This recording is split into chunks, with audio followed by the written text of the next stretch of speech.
let's take a closer look at these protons. We'll see that the protons do not just lie there, aligned parallel or anti-parallel to the magnetic field lines. Instead, they move around in a certain way. This type of movement is called precession. What type of movement is precession? Just imagine a spinning top. When you hit it, it starts to wobble or tumble around. It doesn't, however, fall over.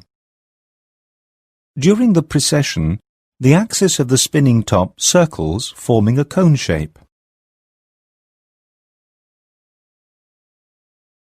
Protons, in a strong magnetic field, also show this wobbling type of motion, which is called precession. In real life, this is a very fast movement. For reasons we will learn later, it's important to know how fast the protons precess. This speed can be measured as precession frequency.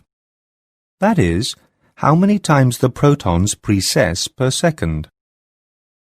This precession frequency is not constant.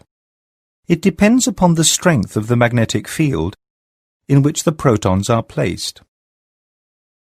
The stronger the magnetic field, the faster the precession rate, and the higher the precession frequency.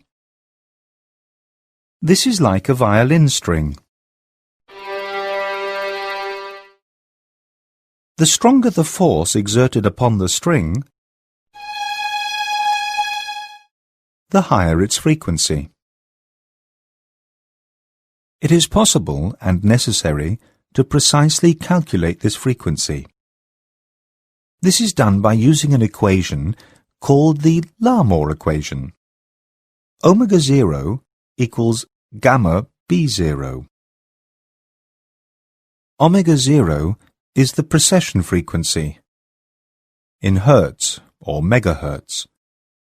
B0 is the strength of the external magnetic field, which is given in Tesla, T, and gamma is the so-called gyromagnetic ratio. The equation states that the precession frequency becomes higher when the magnetic field strength increases. The exact relationship is determined by the gyromagnetic ratio gamma. This gyromagnetic ratio is different for different materials.